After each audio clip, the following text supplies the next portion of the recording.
So we have done good progress in the course. We have gone through 4 units, and today is our fifth unit. As you would realize that we started very inward focused. We started talking about the basics, which is product management. What is the role of product manager? User research. How do you go about building products, which is SDLC, product life cycle, and so on. Right? It's very internal focused concepts.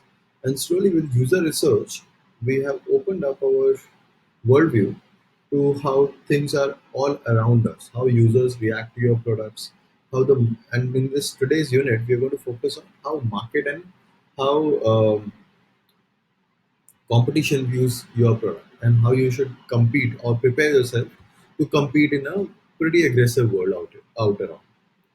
Okay. Uh, Before I go deeper, today's unit is going to be much simpler because see competitive and market analysis. I mean, there's no end to it. There's no end to how much we can study and how much we can learn. But I'm just going to cover the basics and why is it important. And I'm going to show you how few other companies or few other um, people view competitive analysis, what matters for product manager end of the day, and so on.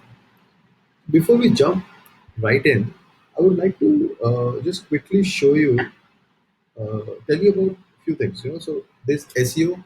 You would have heard of SEO, right? There is uh, there's a new term called App Store Optimization, ASO. Okay, where you're trying to essentially optimize your app against uh, your competitors. Right? So, why do we need competitive analysis? Why do we need to understand market analysis and all? That is simply driven by the fact that you are increasingly in a very competitive space.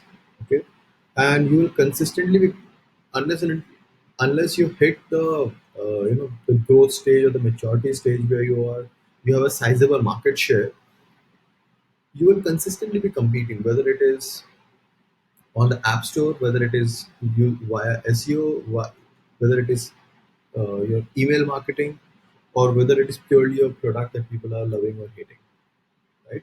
And that is why it's very important to have an internalized understanding of how competition works and what are the frameworks or what are the different ways in which you can beat them or at least understand what they're doing so that you can learn and improve. Okay. So before we jump forward, just look at what Wikipedia has to say about App Store optimization. So App Store optimization goals, look at the second point itself. Ranking higher than competitors, right? So understand you understand how to figure out who to compete with and how to identify whom to compete with. You'll not be able to even get your app uh, visible, right, or discoverable. Correct. Uh, Similarly, if just look at what Moz has to say about this. So Moz is a very very popular website. It is largely known for its SEO. It started off as an SEO blog, which converted into a company and converted into a product company and so on. Now it talks about marketing in general, but largely inbound SEO and app store optimization. So this particular article is pretty interesting. It talks about app store optimization checklist, top 10 tips. Look at the first point itself. Understand your customer and your competition. Understanding your customer is already done in user research, right? Um, and that's why before we jump deeper into how to plan your user journeys and how do you create user experiences and so on, that's why we immediately jumped into competition. That we understand user, we understand competition, and then we go deeper and figure out how do we beat the competition and how do we attract more and more of customers. Right? So it starts from what language do your customers naturally use, what is your competitive advantage, what keywords do my competitors target. So you can see there's a lot of competition. Everything is all centered around your customers or competitors. Correct? And that's why understanding about competition is so very important that we're covering it even in fifth unit itself. Right? Choose the right app name and so on. I think rest you can cover at your own pace. Same goes with App Store, which is another very very popular extremely popular blog which talks about app store optimization and how do you get your app be visible for more and more people, right? So, and this particular article also talks about the importance of it's a mishmash of both the things, customers and competitions, right? So I think I've established the case of why competition matters a lot. Yet it is not too hi-fi a science when there are not a lot of frameworks to worry about as against the users. Uh, so without further delay, let's jump in. Competitive and market analysis. We are going to understand how to create market-informed roadmaps. This competitive data, understanding how your market is behaving, how your competition is behaving, will allow you to be ahead of the curve and not behind the curve. Right? The trick as an entrepreneur is to always stay slightly ahead of the curve, not too early in the curve, also because you might end up burning your entire money and losing out of the runway. And by the time the market shifts, you are out completely out because you don't have no money to spend, right? And if you are too late in the market, that again is a problem because then you'll not be able to compete effectively, right? So you need to capitalize just in time, right? So Paytm is a classic example of capitalizing just in time. When demonetization hit, Paytm went completely starface on it, right? It just went completely starface on it. They capitalized it better than anybody else. There were other players, MobiKwik and so on, but none of them were able to capitalize as well as what Paytm did, right? So let's move along. It's a very small unit. We're going to talk about competitive research, what exactly it is, how to do competitive research, the approaches, and finally some FAQs that people have asked me in the past. Right. So, what is the biggest challenge for product managers?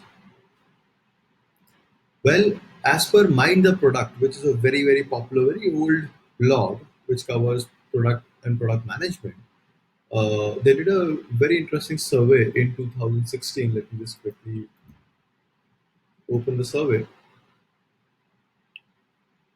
where they've highlighted, right, a lot of this data, right? The first and foremost thing was look at this skyscraper. Prioritizing the roadmap without market research, right? So, as per the study conducted with Mind the Product, the biggest challenge faced by product managers, believe it or not, is setting roadmap priorities without real market feedback, right? So, let this sink in.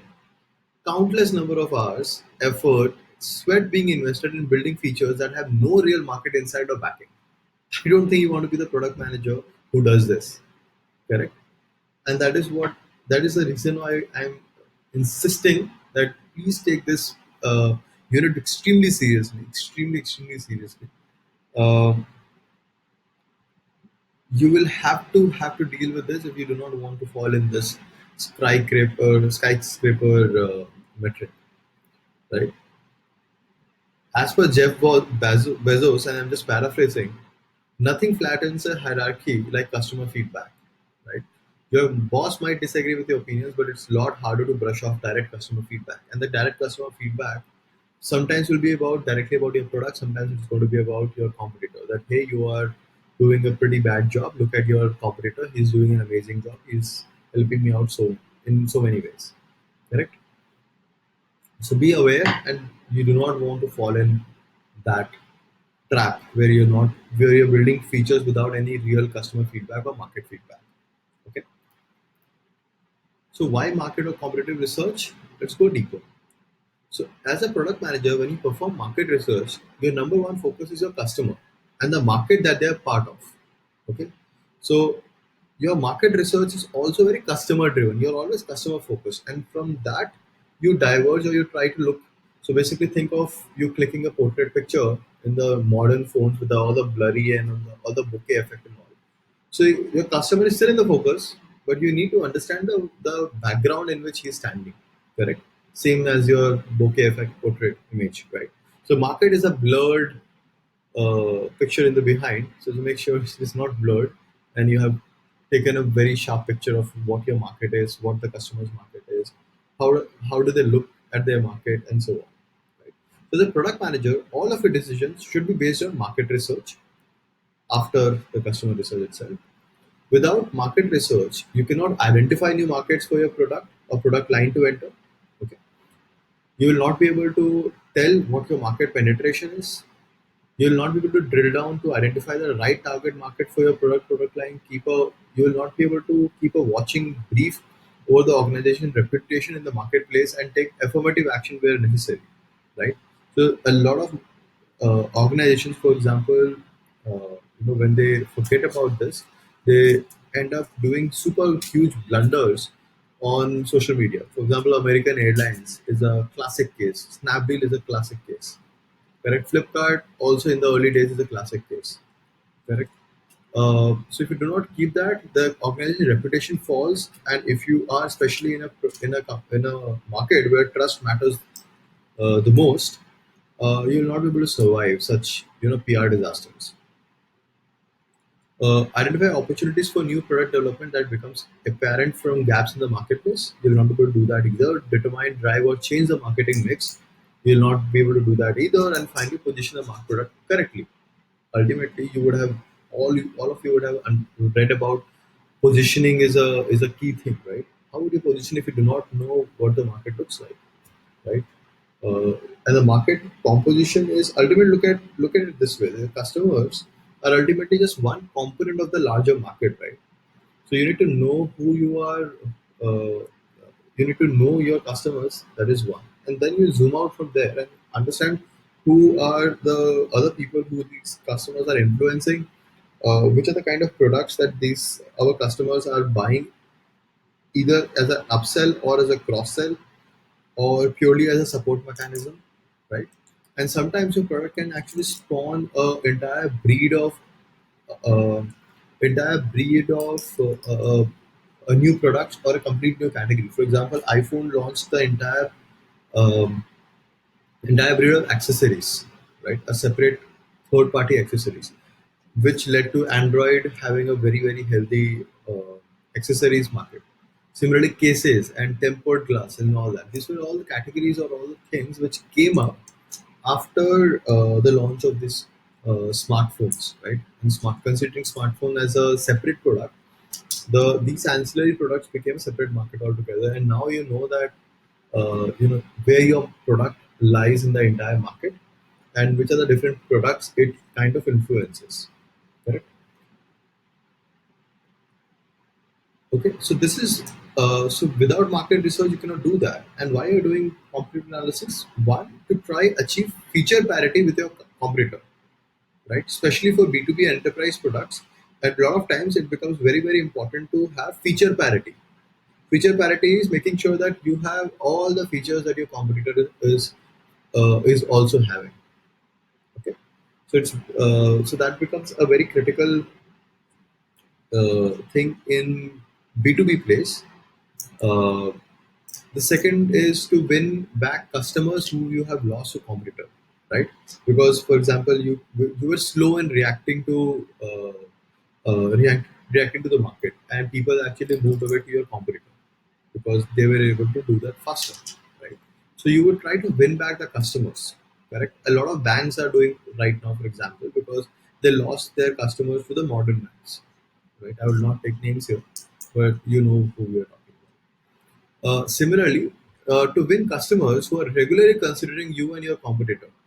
For example, look at the car market, right? They would typically ask you, almost all of them have a qualifying question. The qualifying question is, sir, which are the other cars or other brands you're considering? If you call up Hyundai, for example, or call up Maruti, for example, they will ask you, so what are the other brands that you're trying to, that you're evaluating? They will always ask you. Not so much in mobile phones, right? Simply because they want to know and they want to be fully aware where their customers may end up going, so that they can improve and they can win back the customer, right? And finally, to figure out what features you need because you're run out of ideas. That is also possible, right? Because you just run out of ideas. You can't do anything. I mean, you're not able to come up with anything which is meaningful. Just like writers have writer's block, you have product block, or you have feature block, whatever you idea block, whatever you want to call it, right? That is also possible. So you looking at the competitors, sometimes that gives you a spark of an idea. Oh yeah, I never considered that. That's a very interesting move. I should do it, right? So whatever your reason may be, there's one major step you need to take in any competitive analysis, and it doesn't have to do with your competitor. Go talk to your users or prospective customers first. Okay, everything starts with your customers. Don't forget that. Okay, and if you're absolutely starting afresh, you have no customers, then I said prospective customers. Make a hypothesis and approach the first people. If they completely discard you, that means you might either your product is shitty or you did a pretty bad job at identifying this prospective customers, right? Moving on. uh, so don't forget that your source of insight, while we are talking about competitive analysis and everything, but I want to make sure that you do not end up obsessing over your competitors. Okay. Always remember, this true source of your insight has to be a customer, way higher than the competitor, because you just don't know what competitor is thinking, what is he smoking, right? You have no idea what they're doing, what they're not doing, and why they're doing what they're doing, and so on. So you cannot create your strategic plan purely based on what your competitor is doing, unless you are in a very competitive space, like mobile phones and mobile carriers, for example, Vodafone, Airtel, and Geo, for example. Now, Geo, when they came up, they obviously looked at their competitors very closely because they knew the kind of market they're getting in. Uh, and they came up with a completely new plan, which completely disrupted the way data was looked at in India, correct? And it has sprung a completely new revolution, right? And the effects of that is going to last and is going to help us reach out a larger set of market, because purely because they're just not capitalizing on the current market.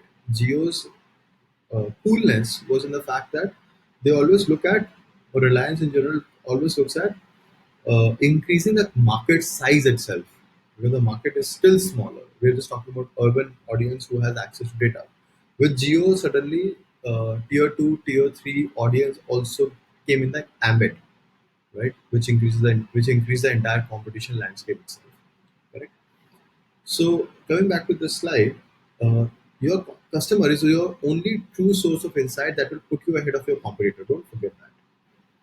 But by looking at your competitors, you will at best be incrementally better than they are. Correct? If you're consistently looking at the competitors. Once you understand your strengths and your competitive strategies, you can build features that are targeted at solving user problem in your chosen competitive attribute. Okay, so let me explain how this works. Right. So um, I will explain how to create feature scorecards against competitors so that you have a feature parity and so on. And in fact, this is one of the ways in which you can do this. The table that you're seeing here. But additionally, what I just want to take you quickly through how to go about building this. So interview your users. We just covered this in the last unit, right? Interview your users. Distill with a list of attributes your users care about. I've covered a couple of methods on how do you go about finding out the attributes that the customers and users care about. Then you evaluate your own product against those attributes. This is completely your own scale, right? It could be binary, yes, no. It could be qualitative. It could be numerical. Whatever you like. It doesn't matter, right? So you give your scores some attributes, some evaluation.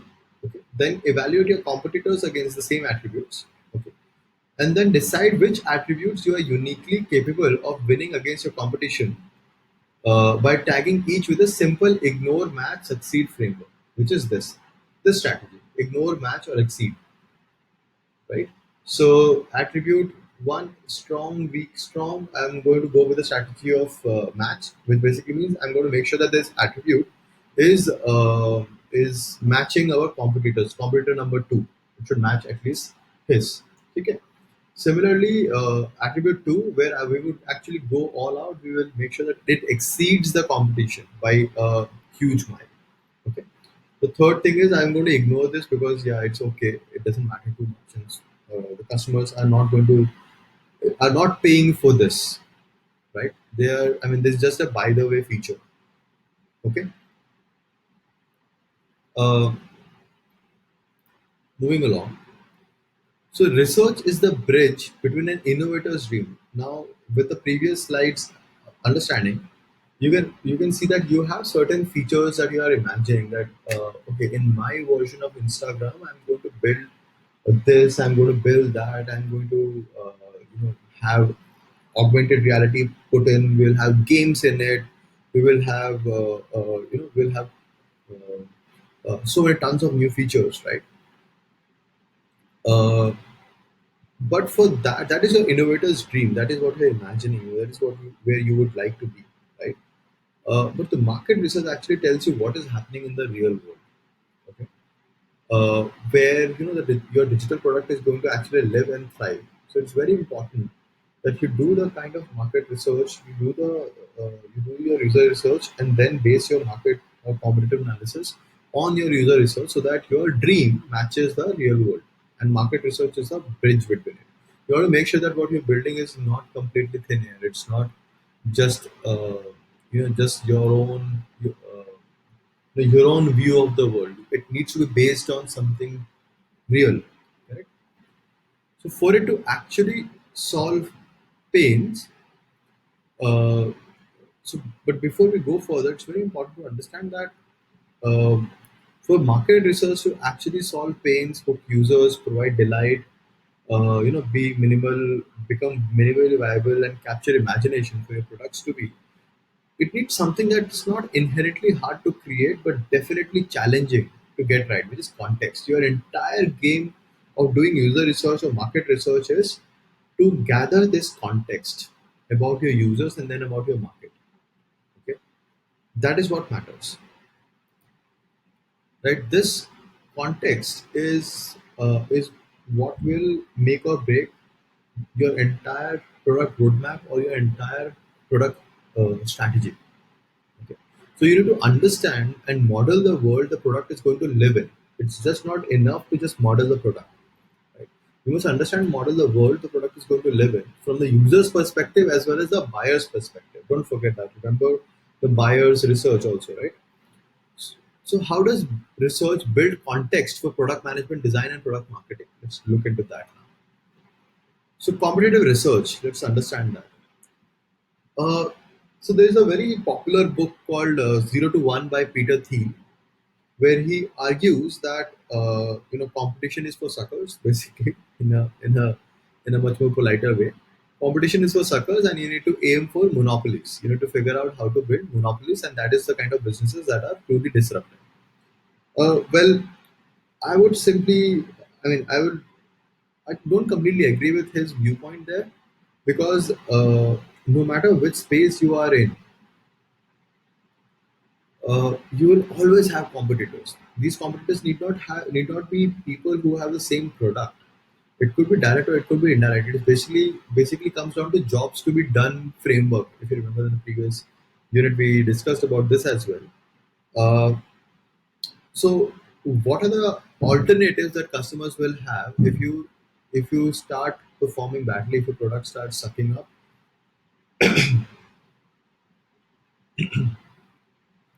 or if the product is simply getting too costly? Correct.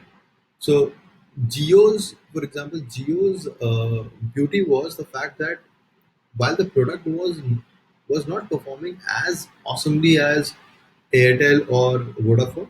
I mean, Airtel, Vodafone also sucked a big time, but Geo sucked a little more and had a spurt of high speeds at times in certain localities and so on. But the pricing was insane, right? The pricing was just insane. The go to market strategy was amazing, and their pricing was penetrated, right? And which changed the entire game, correct? So the competitive research is a statement of the business strategy and how it relates to competition, correct? The purpose of the competitive research is to determine the strengths and weaknesses of the competitors within your market, strategies that will provide you with a distinct advantage, the barriers that can be developed in order to prevent competition from entering your market, and any weaknesses that can be exploited within the product development cycle. Okay. So you're trying to optimize against multiple things, or you're trying to look at what is that weakest link in the entire game where you can hit and you can win the market, or you can enter. Now, for example, your product ultimately will be either a better mousetrap, in the sense you have built a better way of doing the same thing. So look at the innumerable to-do apps, right? These to-do apps, some say that we are using some methodology, some say we are using some methodology, some say we have beautiful UX, some say something else, and so on, right? They are essentially better mousetraps. Okay. At the same time, there can be a completely different and new way which changes the game altogether. Google, for example, right? So Google came about doing search in a way that nobody else had even imagined. And their beauty was actually not uh, uh, answering just that you search for X query, and here is the whole result. This is the entire stack of web pages that we have found, which contain your keyword. That was mildly valuable. What was much more valuable was also telling me that hey, we found this 100 links, but out of these 100 links, this one seems to be the most relevant for you, right? Which made the entire difference, that they were able to stack up or rank the links in an order which made which made absolute sense for the customer, that this one seems to be the most relevant, this one seems to be the most valuable, this particular link seems to be the most valuable. Correct. So coming back to the original thing, so I disagree with what Peter Thiel says in that context. So yes, for making large companies, you need to do that. But remember that when Google also came out, they were also competing. Except that their product was far superlative, and they were able to win the race much faster and much better than anybody else, and they became the king of the jungle in a way. Uh, right. So we are born into competition. Don't forget that. Uh, and this is a beautiful illustration of just that. Okay. We are born into competition, embrace it, and figure out that how do you win the jungle. Now you can choose whether you want your jungle to be just a district, the size of a district, or you want the entire world to be a cocoon. Right. Uh, the next thing we want to talk about, I want to talk about is five forces of competition. Now, in any kind of competitive strategy or in any kind of competitive discussion, the one paper that stands out again and again is uh, a paper by Michael Porter on five forces of competition. Okay, he wrote about this in his in HBR, and the page and the paper is widely available. Just search for it. Uh, so the paper talks about five forces of competition. What are the different directions or different ways in which people can, your competitors can disrupt you, and what do you need to look at when you are coming up? How do you compete with each other and so on? It's a beautiful, amazing paper. I'll not re-engineer the entire wheel. Please go through that HBR article. If you are not able to find it, please ping me. I'll share that with you. But it's a brilliant piece of article talking about the five forces. Let me just go through each one of them. So first and foremost is threat of new entry, right? So let's say you are an existing company in the marketplace. Let's say you are an e-commerce player. Okay. So what is the first threat? The first threat is the threat of new entry. Okay. Uh, so it is not too expensive to enter the industry now, right? So anybody can get a warehouse going and get some products in place, and they can immediately jump in. So not too expensive to enter the industry. Experience is needed, but training is easily available. Some economies of scale is possible, some cost benefits if in the business for some time. No technology protection, low barriers to entry, new entries quite easy, and so on, right? All of these reasons lead to the threat of new entry. Anybody can join your industry. If you're, for example, if you're another e-commerce player trying to sell mobile cases. It's very easy to enter. It's very easy, correct? So uh, how do you create a differentiation, correct? And on the point of differentiation, I'll come back again. The second point is threat of substitution, right? So this is a new entry coming in. The second is threat of substitution, some cross product substitution, ability to import food, some substitutions that can happen, and so on, right? So this is a second threat that people face, right? The threat of substitution, because if you increase the price, maybe I'll end up getting disrupted because somebody else will pick it up, correct? Then supplier power, right? So are you completely threatened by the suppliers almost all the time? Because if suppliers go on strike, or uh, let's say you're into manufacturing, and let's say you have the core ingredients are coming from a certain supplier, and something wrong happens with him, what will happen? Obviously, your business will get impacted, right? Which will lead other people, other competitors to actually you know, uh, take advantage of your position. Correct. So either suppliers are too large and you are too small for them, that's why they will not bother about you, or they are too small, or they're just not they do not have the right practices in place, so it's very unreliable to get products from them, right? Similarly, buyer power, who is buying from you, right? Are they cooperatives? Are they very large orders, homogeneous product and not, and so on, right? And lastly, the fifth force is competitive rivalry. So all the competition that has come from different forces, they would exist in the same marketplace, right? So competitive rivalry is, if there are low switching costs, right? For example, the switching cost of changing a of a carrier is very cheap now. You can easily switch from Vodafone to Airtel to whatnot, correct? So low switching costs, low customer loyalty, which leads to low customer loyalty, uh, right? And then if your products have become commodity, then obviously people will love to switch, or they will at least like to experiment with other products, and there's a good chance that they will go to your competition, correct? So as a product manager, these five forces should form your go-to tactic to identify current or potential competition for your product. You need to look at your buyer power, you need to look at supplier power, you need to look at threat of new entry, and you need to just not look at your own product, but look at your competition at large, your market at large. And at the point of differentiation, one of the other reasons why you're doing competitive research or market research is because you are building a product for sustainable differentiation, and not a temporary differentiation.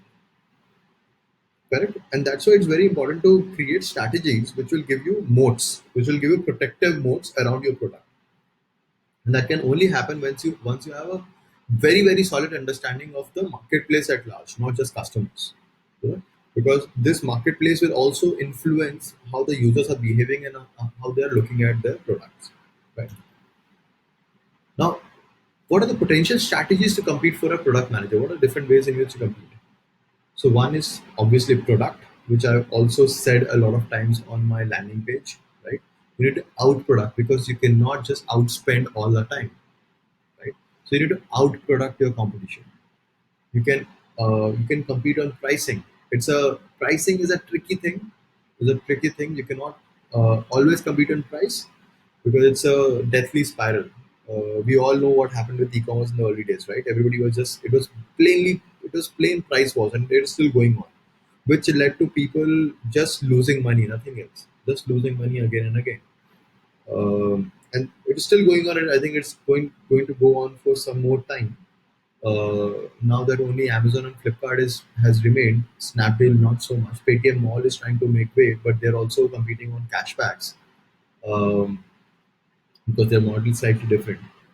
So pricing is another tactic that you can use. Then it's distribution. How widely accessible are you making your product, right? How easy is it to use your product, correct? And that is a distribution. Finally, your positioning. How exactly are you positioning? If you see that you are if you're getting, let's say for example, you are an IoT product who's selling home safety solutions, right? Now there are many ways to position your product, right? It could be simply that uh, you can position in terms of, hey, you have a toddler, and this product will give you good night's sleep because it is going to monitor your home for safety. Another could be, hey, you travel a lot. You are into sales jobs, so you travel a lot. So you need you need a digital, uh, you need a digital justice league of sorts to save your home. Another option, you travel a lot and you have at home or elder parents at home. So your positioning is completely different. And you'll position based on how your competitors are positioning themselves, and you want to make sure that you are at least a monopoly in your own space, right? At least you are able to capture a large market in that particular small space, correct? And once you have positioned yourself tightly there, then you can always expand and you can add more positionings. Right? And finally, promotion. How do you promote and how people relate to you? So, for example, paperboard is a great example of disruption or competing competing using promotion. So look at what was Paperboard competing with. Paperboard was competing not with Indian drinks effectively. They were essentially competing with my drinking habits. So today I drink nimbu pani. I also drink cold drinks. I also drink juices, and I also drink a lot of new drinks that have come in. I also hard liquor also, for example. So they're competing with almost all of these options, right? Uh, right from kids to adults.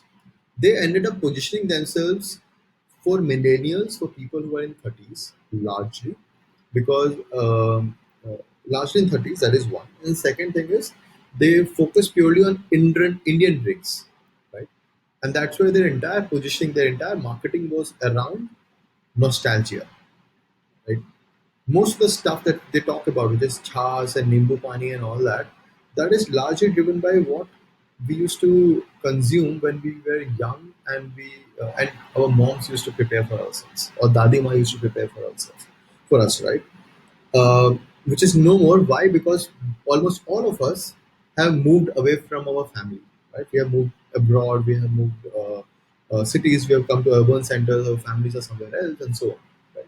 So that's another way to compete, and that's an interesting strategy that Paperboard has employed.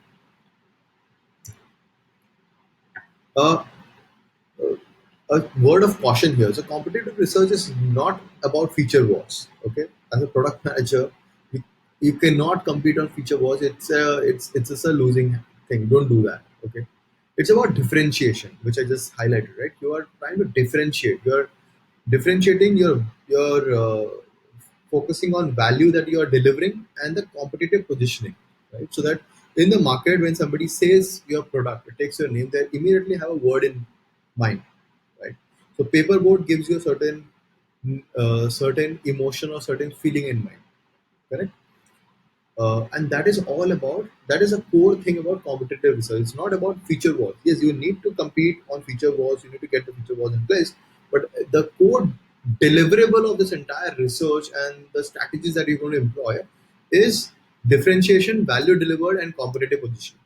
Okay, you can't win a feature war because for any feature you have that they have something you don't have, right? So I mean, it's a losing battle if you just go into that. It's a spiral. It's a spiral, endless spiral where you're just going to die. Okay, and it's also a poor way to show value. Okay, that hey, I have these features which your competitors also have. That discussion is not going to end very nicely, to be very honest. Okay. So when customers or prospects want to know how you differ from your competitors, you don't give them a feature list, right? You position against them, driving them down the value chain in multiple ways possible, right? So when doing competitive research, think big picture and look at value delivered, competitive positioning, and differentiation. Okay. So with this behind us, how do we do competitive research, right? I've already given you one step-by-step method where we covered uh, in here we covered how do you create a feature chart of sorts, a competitive score chart of sorts, right? So this is pretty much the main deliverable. This is the main way that you can do it. But let me just cover a few more pointers here. Okay. Uh, like I said earlier, core thing here is context, right? You're trying to identify the context in which you can provide delight, hook users, solve pains, you stay minimally viable as long as you can, and you capture imagination. Okay, uh, and that's why your competitive analysis has to be contextually relevant. Okay, it's just not enough to be just doing competitive analysis. You're doing just go all out and you're creating a laundry list of all your competitors in across the market, this and that, and because you will not be able to have enough resources at any one of time to do competitive research, right? You will just have enough resources to do a bit of competitive research, and that's why contextual competitive analysis matters the most. Okay, so context matters the most. How exactly you're competing and in which ways you're competing, right? So ask any product marketing or salesperson for a competitive comparison, and there's a good chance you'll get a feature comparison metrics, which I just showcased you, right? The feature comparison metrics. If you subscribe to the belief that feature represent how a product works, consider a more insightful approach. Contextual competitive analysis, which is comparisons of customer business situations and the impact or results your products deliver versus the competition. Okay, let this sink in. Let's just take a moment to understand what this means. Like, uh, I'm not sure if you guys know about the context of this particular GIF.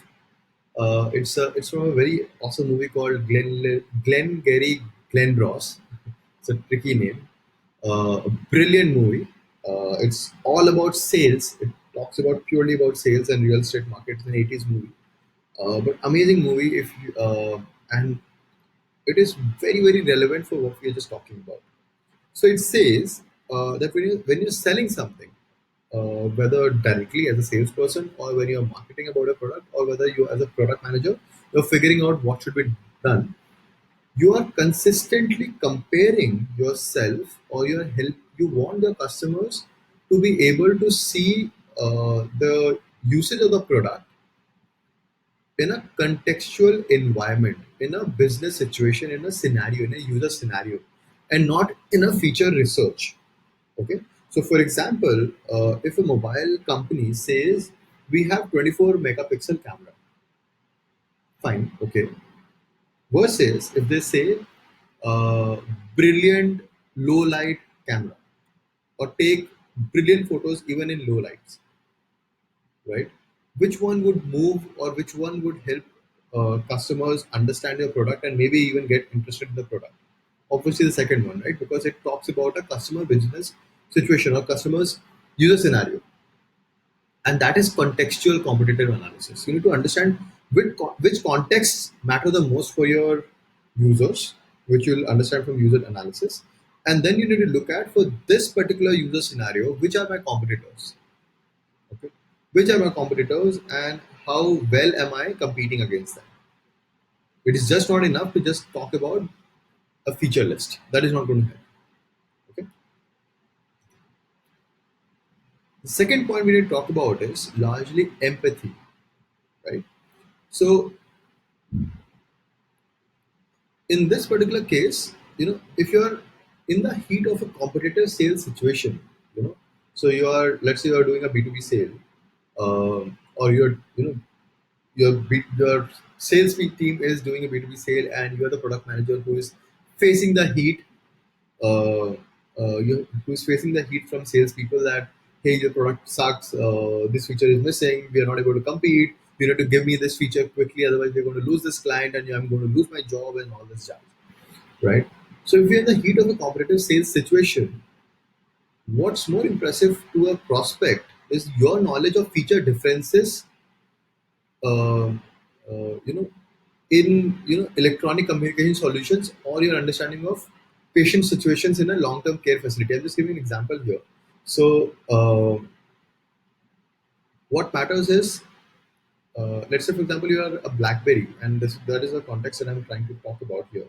Let's say you're a BlackBerry and you are a new recruit in the sales team.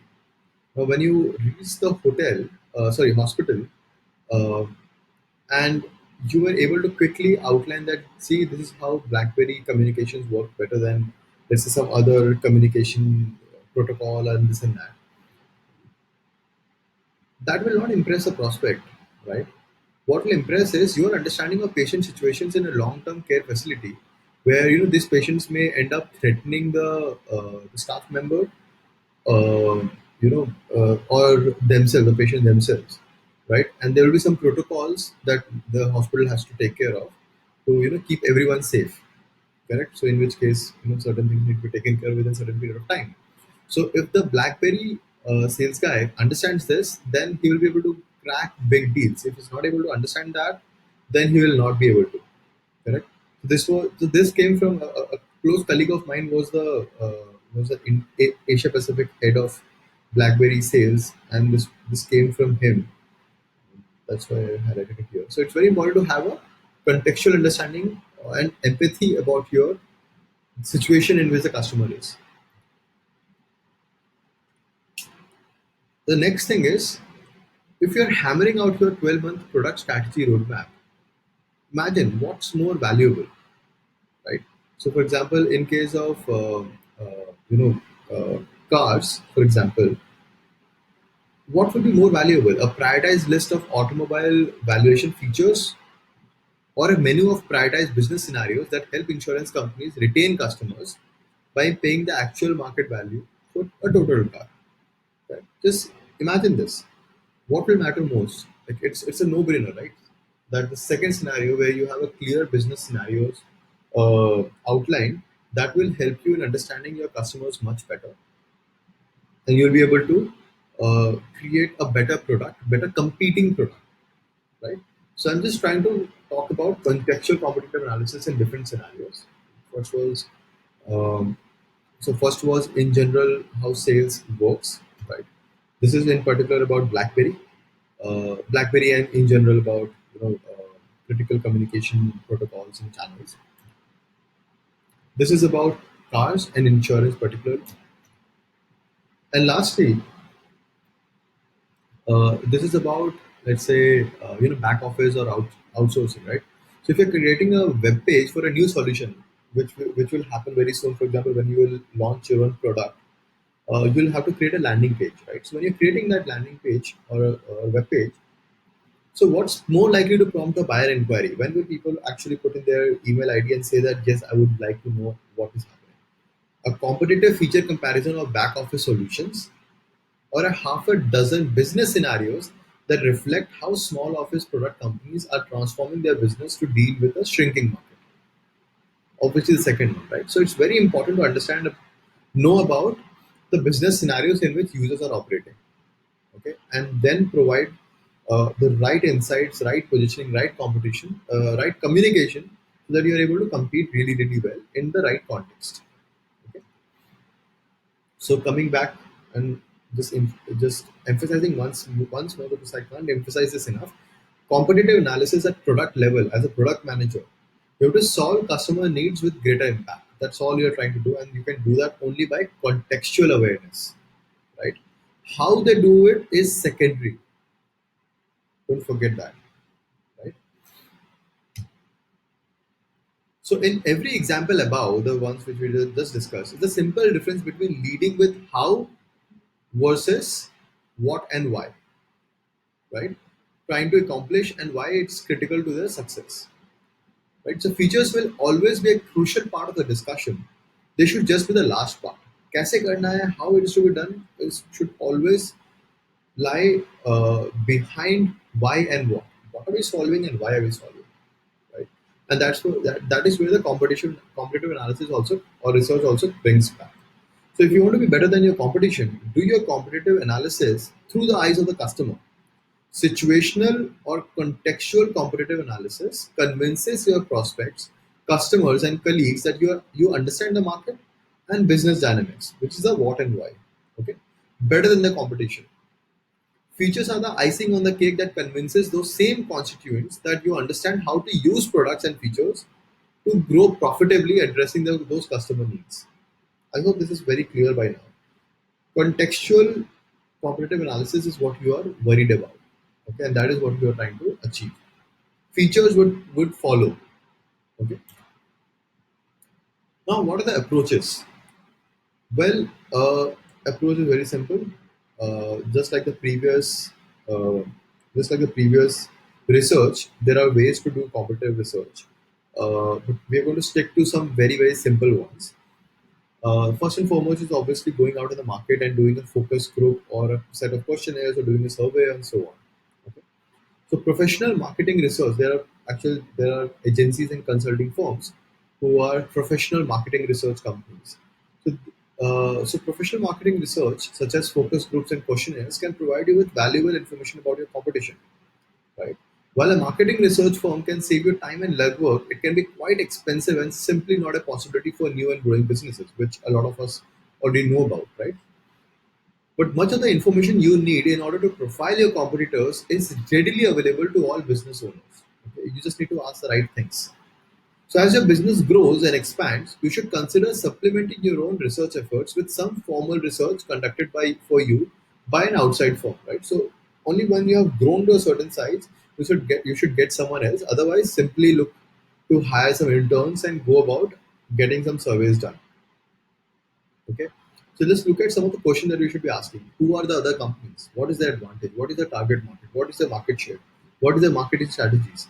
What is the distribution channel? What is the pricing model? You can look that there's some overlap with the 10 dimensions of innovation also here.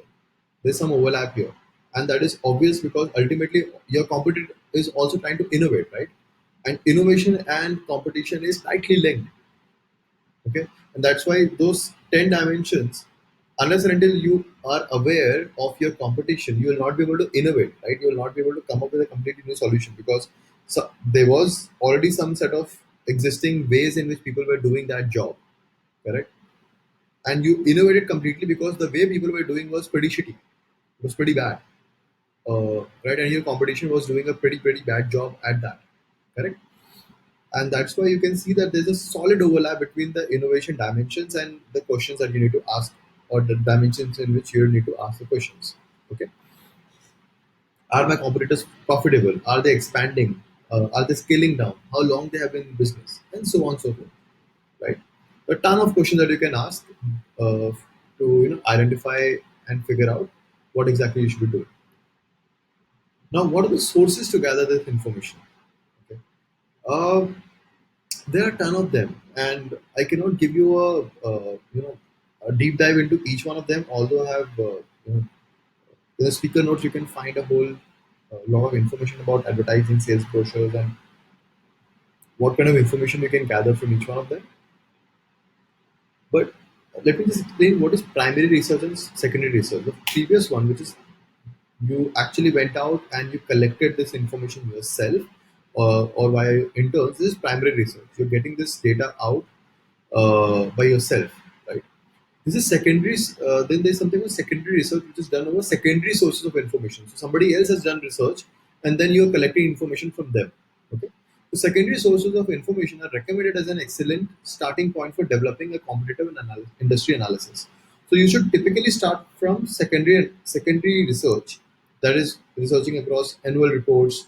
For example, at OYO, we were actually looking at annual reports of Make My Trip because it's a public company, so we can actually deep dive into annual reports and we can find out what's new, what are they talking about, which is not captured, or we are overseeing. So it's always worthwhile to look at annual reports, right?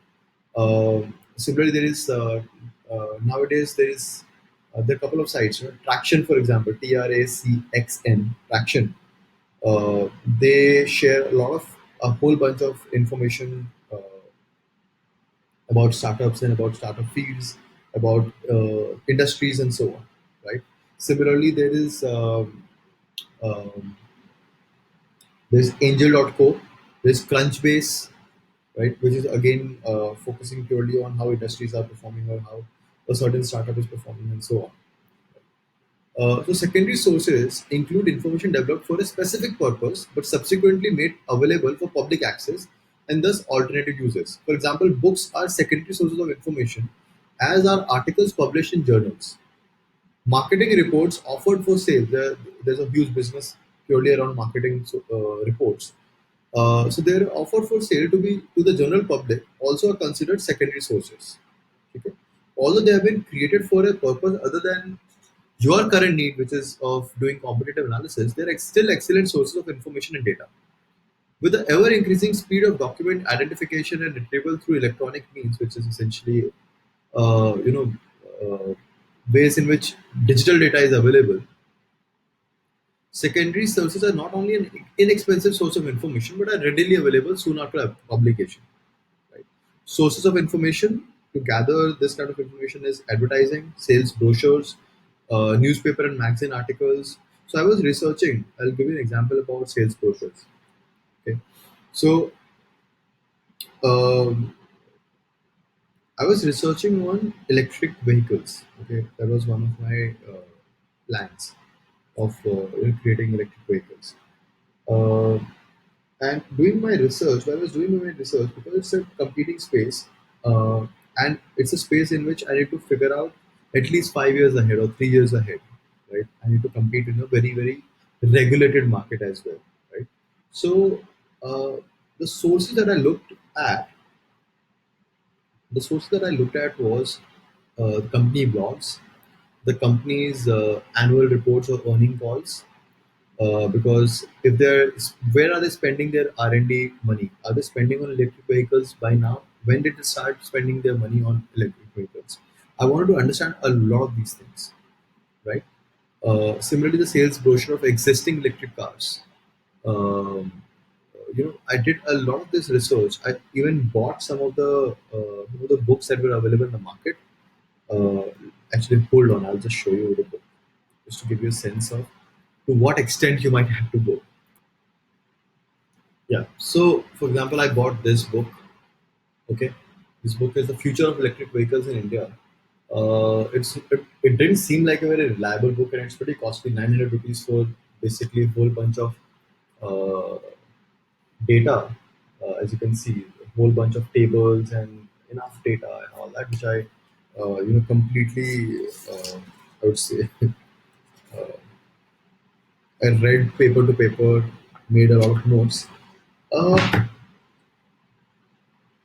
So this book is 900 bucks, uh, and it is created by this a bunch of authors: Nirupama Prakash, Rashmi Kapoor, Yashpal Malik, from MIT University, Hawthorne University in Australia, and MIT University in Noida. So not a very convincing set of authors, but hey, this is the only data that was available, so I bought it. Right. So same thing goes for you. Depending on which market you are in, you might have to do. I mean, you have to spend on such things as well, right? So annual reports. Another very strong source of information is your sales force. Right? Your sales force would be in the market. They will be talking to people. They will be talking to competitors. They will be talking to other sales force from other companies and so on, right? For example. Right? For example, Swiggy people or Ola, Uber drivers, they talk to each other and they know what is happening in each of their companies, right? In fact, I'm sure you guys would have experienced that while you are riding an Ola or Uber, the driver would get a call or he will call somebody else and he will just inquire what is happening in the market, what is happening in the market, how many rides have you completed, and so on, right? And they will ask anyone. It doesn't matter Uber or Ola, right? So it's worthwhile to actually tap into your Salesforce also, right? Reference books and databases. For example, in US, there is a whole bunch of reports and reports and data that is readily available from the state and local government sites. Plus, there's some commercial data sources also available. I couldn't come across commercial data sources except for Traction in India and Crunchbase, but I'm sure there will be more. But I couldn't come across them. Um, right? Similarly, annual reports. You can also talk to other employees. You can talk to former employees of a competitor. Just be careful with that. This tactic. Former employee of a competitor, Waymo and Google. If you know about that entire fuss about self-driving car technology of self-driving car and an employee leaving one company going to a competitor company and so on. So be a little careful there, but it's worthwhile to talk to former employees. Trade associations can help. Direct observation can help. Talking to the competitor directly can also help. Okay, don't shy away from that as well. Okay, and your own business network, you can capitalize on all of that, right? So these are all secondary sources of information, and then what do you do with this? So obviously, you go ahead and you analyze the competitive information from the primary and secondary sources. How do you do this? You use QFD, which is the fancy term. QFD is a fancy term for the feature parity metrics, which I had shown earlier, right? And you can do this product evaluation against the core product, which is the core benefit, about the actual feature by feature, or purely on the augmented, or all three put together, right? Then you can also look at market share. Okay, you can look at competitive objectives and strategies. What are they competing against versus what are we competitive against? What is our objective? Are we into the what is our business goal right now? Are we aiming at market share, or are we aiming to become profitable? Correct. Identify the competition's strengths and weaknesses. Determine your competitive position in the marketplace. These are the steps that you follow to create your position in the competitive space, right? So what are the things you need to check? You need to cross check. You need to cross check. Have you identified your direct and indirect competitors? Right. Do you know how the competitors in your target market rate your product in comparison with your competitors? Have you compiled the intelligence you have gathered on each competitor in a format that fosters comparison of features and market positions? Right. So basically, you distill all this information into feature parity metrics, one, and secondly into communication that then you can pass on to your team members and to your to your company at large. Okay. So once you've gathered all of the competitive data you have been able to locate, it's analysis time, right? You should analyze to determine product information, market share, marketing strategies, and to identify your competition's strengths and weaknesses, right? Let's talk about product evaluation first. You should know from your sales staff and customer feedback what product features and benefits are most important to your customers and potential customers, right? A product's or services competitive position is largely determined by how well it is differentiated from its competition and its price. Customer preference of product is only one part of the analysis. There are internal operation factors which can provide a competitive edge as well, right? Remember the innovation 10 dimensions, okay? Your competitors' products may not have high quality of yours, but they might offer free delivery, augmented product. They might offer free delivery, or their employees might be extremely motivated and committed to gaining market share, which is the culture. Again, an augmented product when you look at that angle, right? So you need to learn how they are doing on the inside. Some factors to consider would be financial resources. Are they able to withstand financial setbacks? How are they funding new product development and improvement? And that is where the this whole trend of bankrolling and creating market leading companies becomes has become so critical, right? Operational efficiencies, are they able to save time and cost with clever production and delivery techniques?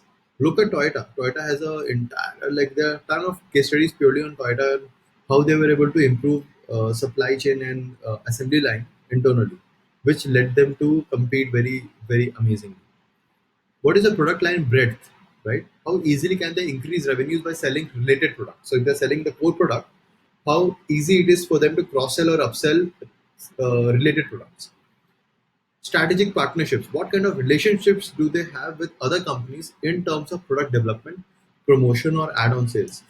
You can imagine if uh, you know if if a company has a strong related network of companies, in terms of strategic partnerships, it will be easier for them to leverage when it comes to competition. Correct. And that's the whole idea of evaluating the strategic partnership that your competitors have.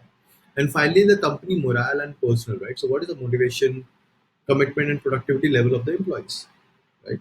Look at I hope you guys remember the speech in the,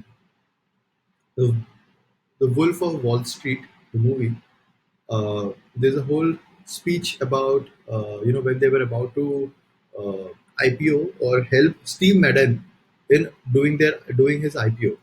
Let me actually. Okay. Uh, the next thing is market share. Like I said, right, the second point. market share. So the most widely used measure of sales performance is market share, obviously, right? And if your product is good, plus your competitive analysis, plus your execution is good, yes, you will gain a good market share. So a competitor may not provide the best product or services. However, if they generate a significant amount of sales to the market, they may define the standards for a particular product or service. Remember that. They may influence the popular perception of the product or service, and they can also end up devoting resources to maintaining their market share. Correct? And that is why, so for example, there was a huge war that happened between Betamax and DVDs, if I remember well. Betamax versus DVDs. So Betamax was a superior format. They're all video formats, okay? So Betamax was a superior format, but they just couldn't compete. They couldn't compete, and DVD came out as the victory. And one was backed by Sony, the other was backed by I'm not able to recall, but Betamax versus DVD is a classic case of exactly this market share, right? So Betamax was ruled out, and DVD became the standard, despite the fact that DVD was not a better standard, right? And that's why we have DVDs till today. Betamax hardly anybody knows about. So to determine your company's market share on a percentage basis, the following formula should be used, which is very simply the company sales over the industry sales. You should then compute each of your competitors' market shares. You will get some of these data, and some you can estimate, right? It will give you a clear idea of how your sales volumes compare to your competitors. If you don't have total industry sales figures, you won't be able to figure out your market share, but you can still get a good idea of your competitive positioning by comparing the sales volume figures. Getting my point? So at least get the sales volume figures, make some estimate, make some guesstimate, whatever. But definitely do that at least once in a while. Okay. So for example, say last year company A sold $3 million worth of X product. Company B sold $5 million, and you sold $4 million. So it's obvious that company B has the largest share of your market and is your greatest competitor. Correct? Then comes competitive objectives, third stage, which is competitive objectives and strategies. Right. For each competitor in your analysis, you should try to identify what their market objectives are and determine what type of strategies they are using to achieve them. Okay. So are your competitors trying to maintain or increase market share? What are they exactly doing? And that can be pretty relevant from their marketing tactics, the kind of ads that they're running, the communication that they're putting out. You need to have an open eye there. Okay, are your competitors trying to maintain or increase market share to maximize short-term or long-term profits, to introduce technologically improved products into your market, to establish themselves as the market leaders or thought leaders, to protect their market share under attack by strong competition, to develop new markets for existing products? What are they doing? Okay, once you've identified what your competitors are trying to achieve, you will need to determine what type of strategy they have employed so you can eventually counteract with a strategy of your own, right? That's why if you look at the car market, the automobile market, it's a heavily competitive one, right? Partly also because it is very difficult to retain a secret there. It's very very difficult to retain a secret. Um, your so if your new car is coming up, everybody will come to know, right? So if somebody has to compete, they will not have too much of a lead time in a way, right? So once you've identified what your competitors are trying to achieve, you will have to devise your own strategy so that you can compete effectively, right? So there are many specific strategies companies can employ. I'll suggest few options. One is obviously reducing their price. So for example, Airtel and Vodafone, the first thing they did was they reduced their prices and made it competitive to Geo. Correct.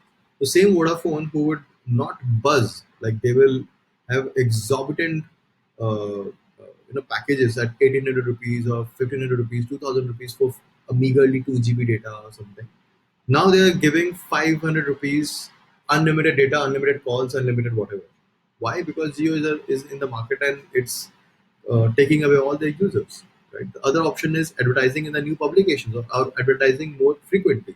So some companies have gone that route. They advertise heavily. Correct. Buying out a competitor to increase market share and customer base. Ola buying Taxi for sure. Classic example, right? Or Ola investing in, I think, a cycle company now, I think Bongo or something, right? What? Why are they doing it? Because they want to increase the market share. They also invested in Shuttle. Why? Because they wanted to ensure that they are everywhere and they are like establishing themselves as the largest company possible. Improving a product with a new innovation. That's another reason, right? That's another way to actually go. Like you realize that the best way to compete with your competitor right now is to actually come up with a completely new innovation, which is happening in mobile companies. I'm talking about the larger companies. Samsung versus iPhone, for example. So it's important to note your competitor's actions over time. Okay. For example, if one of your competitors is consistent with pricing, product features, promotion, and their market share, it may mean that they are not exploring or exploiting additional market opportunities, right? Or if one of your competitors has a decline in sales volume, it may mean that they will be employing new marketing strategies in the near future and should be monitored very closely. Correct? Lastly, identify the competition's strengths and weaknesses. Okay. So, in order to develop effective competitor strategies, you need to make a realistic assessment of your competitor's strengths and weaknesses as viewed by the market. The classic SWOT analysis, right? This is where it is useful. So, you need to ask yourself what each of your competitors do very well, better than your own company, and be very honest there. It's very difficult to accept it, but you need to accept it. Then ask yourself in what areas are each of your competitors are weak, and then construct a simple chart, which is SWOT analysis that you do, right? You can do some shakeups. You can do certain, you can consider some other factors as well. For example, shakeups. As you analyze your competitive information, be on the lookout for broad management changes or change in ownership. For example, Uber versus Ola. Look at how Ola capitalized on Uber's change of management with whatever happened with Travis and whatever is happening. Uber capitalized. I'm sorry. Ola capitalized, right? So this is an indication that major policies and marketing shifts are on their horizon, correct? And you should anticipate changes, right? So if the management change happens, obviously the marketing change also happens. A lot of strategies also change, correct? So it may be a good opportunity to quote your competitors' star employees. People often change jobs during management shakeup, so keep on a lookout. I do that very often. Okay, new players. So your competitive analysis should include a new any new players, even if they haven't yet captured a significant piece of the market.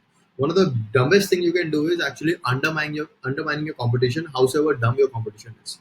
Be in the know if your competition exists and they're still doing business. That means they're doing something differently where you are not able to capture enough value, right? So make sure that you are including any new players, even if they haven't captured any significant piece of the market. New companies often bring new ideas and innovations to the marketplace and can quickly become major players. So don't underestimate anyone. That is the dumbest thing to do. Then future competition, right? So in your competitive analysis, you need to make few predictions about what the competition is going to look like in the future. Correct? Competitors are constantly coming and going in the marketplace. Ask yourself, who are my competitors likely to be? If you're introducing a new widget, how long before the competition catches on? Forecasting future competition will give your potential investors the confidence in the long-term viability of your business. And you yourself, you will be able to, because you're a product manager, I mean, your entire game is actually about vision. So the better you can figure out about your future competition, the better you will be at, just being ahead in the market, right? Then comes barriers to entry. So companies whose competitive edge depends on new technology, mobile phones, for example, or PCs, or all of this, new manufacturing techniques, or access to new markets, need to be aware of the common barriers new competition faces when trying to gain entry into the marketplace. Right. So that's another competitive strength that you can have, which is patent, for example. So patents provide protection for new products or services, whether it is a utility patent or a design patent. It creates a very strong uh, you know path for you to compete. Market saturation, right? So saturation reduces the chances of competitors getting a foothold in the market. If the market is already saturated, like there's no space for any new market, any new player, then it will become very difficult for you to actually compete. Can you come up with some market from some? markets which are saturated in your opinion, please drop me a note about it. High startup costs, right? So if it's a very capital intensive field, for example, airlines or automobile companies, right? Or a chip manufacturing company, right? These are all high startup costs, or e-commerce company for that matter today. Starting an e-commerce company today is a nightmare. It's a very, very costly affair, right? The need for significant expertise or manufacturing and engineering difficulties is another barrier to entry, right? So if there's a significant expertise that is required to build the product or to create a product, for example, in software, uh, having strong software expertise can be the can be the only edge and the only edge that you might need to be competitive and to sustain against your competition. Correct.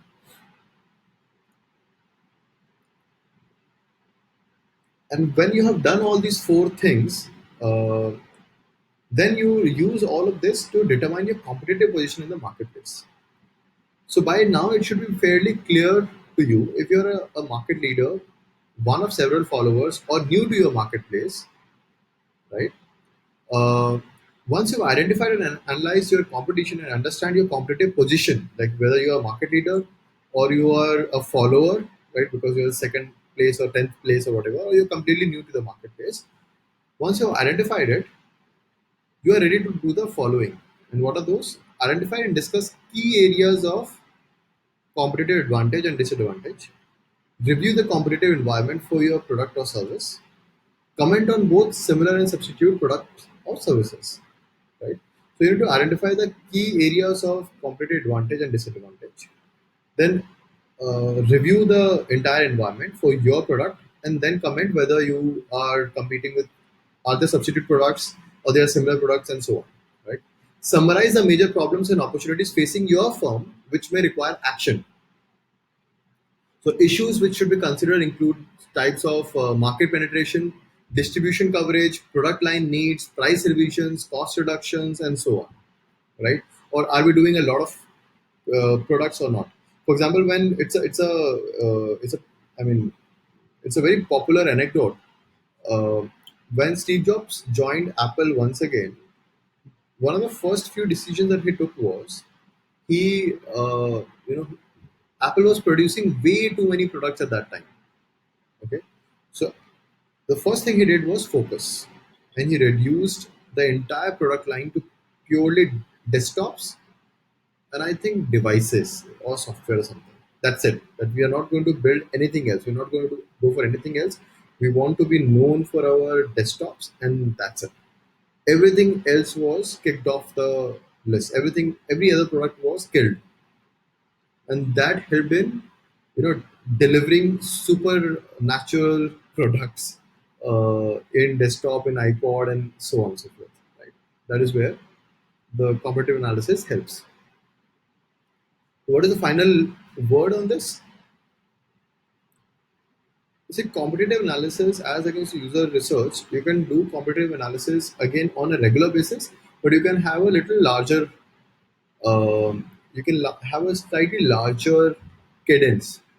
But then again, it depends heavily on your industry, frequently the industry is changing. For example, fashion industry changes very fast, right? And that's why it's very difficult to compete. Movie industry changes very fast, very difficult to compete.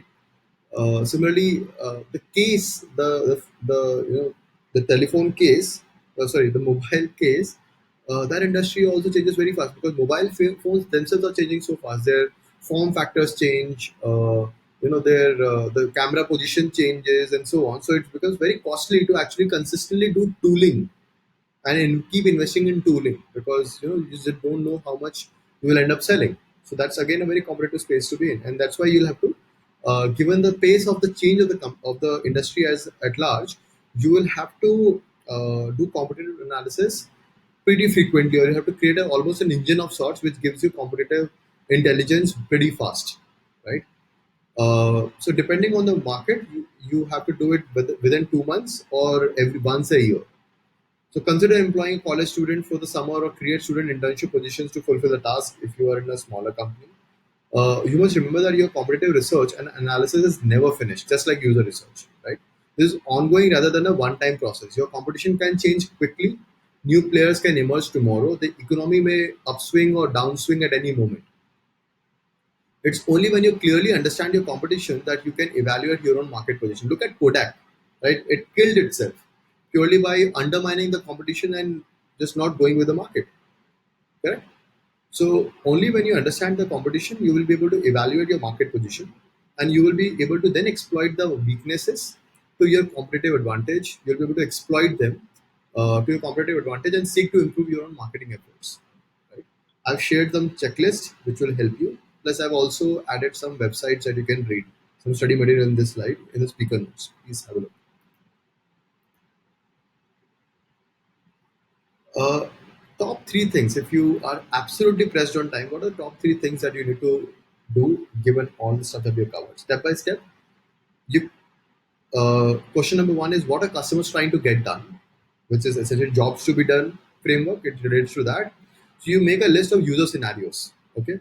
Validate this list by talking to 6 to 10 customers. Okay. So you create this kind of a chart, user scenario, and then you give a grade to your product right now and add any other nodes that you have. Okay? How well do my competitors accomplish those user scenarios? Same thing, just expand this chart by adding some competitors. This is virtually the same thing that we spoke about earlier, right? You create a scorecard evaluating competitor on each user scenario. What is the buzz of competitors? Set up a Google Buzz to keep capturing what is happening and how exactly what kind of material they're publishing, marketing, and so on. So search how to do X user scenario and Y competitor. I do that quite often, and read all the top hits. Okay, then find comparisons other people have done. This is another way to do this. Okay, another way to do this is, for example, go to Amazon if you are doing a physical product, obviously, or you go to Siftery or one of these, Get app or one of these software review sites, and look at your competitors. Okay, and look at the reviews that have been added there. Okay, and that can also give you a good sense of what is the kind of buzz that they have, and what kind of scenarios in which companies are using or users are using the competitors product, right? And then using this information, prepare a 30-minute or 15 minutes demo to uh, you know walk your team members through the results. Okay, and then share the scorecard sheets also with the users, with your team members, that is. Okay, so very simple, very clear. This is one of the core things that you can employ. Don't worry too much about any fancy other frameworks that exist. Simply, this is the only thing that you need to bother about. If you do other things well, this will suffice, and this is pretty fast to do also, right? So just to reinforce Porter's 5 forces, this will help you in figuring out the user scenarios or the attributes against which you have to compare. Okay, Porter's 5 forces. This will help you. And then secondly, the job to be done framework, which I've already established, right? The first thing itself, the user scenario. These two frameworks that you should refresh and review once again, because this is something which you need to know really, really well. Okay. Okay. Porter's 5 forces. The only nuanced thing I would like to highlight here is that your competition is not just the companies that are competing, but it is more than the other companies in your industry. It's all the other possible substitutes also, right? And that's why be prepared. Like when you're competing, when you're creating those competitor chart, keep all your substitutes as well, potential substitute as well, right? For example, paperboard substitution is water as well, right? If I'm just thirsty, then I would actually prefer water, right? Let me end this entire chat with some FAQs. How do you identify competitors? Right? We discussed a lot of things. How do we identify who is worth competing with and so on? Right. So let's go back to the 5 forces of competition, and think in all the dimensions, all the 5 forces, and look at the possible competition, possible companies who are in that domain. Just don't think of people in your own domain. Just rather think in terms of who am I competing with, for for the value that the customer is seeking, the jobs to be done framework, same thing, right? So any business marketing a product similar to or as a substitute for your own product in the same geographic area is a direct competitor, correct? So that's another thing to look at. Who's my direct competitor? Firms offering dissimilar or substitute products in relation to your product or service are considered indirect competitors, right? Indirect competition would exist between the manufacturer of butter and a manufacturer of margarine. I hope you guys know what is margarine. It is so butter is made from milk, and this is made from oil or something. Selling to the same customers. Another example is the manufacturer of eyeglasses who competes indirectly with contact lens manufacturers, right? So, stated in other terms, indirect competitors will satisfy the customer needs with a particular product or service, although the product or service used may be different from yours, right? So, I hope this is clear to you. Right? If a firm has similar products and distribution channels but has chosen to operate in different market segments, they are not at this time your direct competitor. So, market segment also matters, right? However, it's important to monitor the marketing activities of such firms because they may decide to move into your market segment, just as you may decide to move into theirs. Correct? So take a moment and identify your direct and indirect competitors, and while keeping in mind jobs to be done and the five forces. Okay. Do I need to analyze all my competitors? Well, it depends on what kind of market are you in. If you're in concentrated market like flights, steel, or automobile, or where in these markets it's very easy to name all your competitors, right? So you know who you are competing with directly, correct? So there are several markets where it is relatively easy to name every competitor. These are concentrated markets where only a handful of competitors exist. If this is the scenario for your product or service, you will need to develop an analysis for each competitor. It's much simpler, right? The steel industry, automobile industry, which I just gave an example for. But if you're selling in a market with many competitors, your job of analyzing the competition becomes a little more difficult. Since it is unrealistic to collect and maintain information on dozens of competitors, you will be able to save yourself valuable time without sacrificing the integrity of your competitive analysis by simply switching to 80/20 rule. In fragmented markets, like personal mobiles, for example, there's too many players that you cannot just compete, right? The max you can do is if you are in Samsung or iPhone, or you are competing to take that space, like your Xiaomi or your in Micromax shoes, you'll perhaps take the you'll perhaps just look at Samsung or an iPhone, largely to either copy or to be slightly ahead of the curve. That's it, right? So, and same goes for example, personal computer market, right? The computer industry is there are hundreds of clone manufacturers, right? With the majority of the market being captured by a handful of manufacturers. So, the Compaq is there, IBM is there, HP is there, Apple is there. IBM, uh, yeah, it does for B2B large sector. But okay, so when using this approach, it is important to keep abreast of your market for new and upcoming players who, through some variable, whether it be new technology or an aggressive advertising campaign, may become a dominant player. For example, Dell. Dell became a dominant player uh, purely via their process innovations, and not because they were doing something new in the technology side, right? They were assembling computers and they were selling computer. That's it, right? Same goes for there's a fantastic documentary called Silicon Cowboys on Netflix. I would heavily recommend it. Just look at how compact uh, captured the market, how they were able to disrupt the marketplace completely. Silicon Cowboys, heavily recommended. I'll just touch base upon compact QFD or feature table once again. Okay. So this feature table or compact QFD, compact because this QFD actually takes up a very large scale if you really want to dive deeper. But I do not want to touch upon that right now. So this helps you in drawing quick comparisons to your competitors and take constructive actions. All the stuff that you've done in the past effectively boils down to this. Okay? So feature table is a simple table where you put the features in the rows, right? So you can see product quality attribute here. which is the attribute or the user scenarios or whatever else, whichever way you want to look at it, right? Then your product versus the competitors, and then you give a certain score weightage on 1 to 10. Not weightage actually, the score on 1 to 10. Correct? So identify relevant product qualities and compare product related to competition. Then you weigh the quality attributes. So which of these attributes matter the most? You give a certain weightage to each one of them. The more your product is behind, the higher the weight. Okay, you can see here, right? So PQA1 is we are leading there because we have given ourselves a score of 10. So that's why the weight is the lowest, which is 1.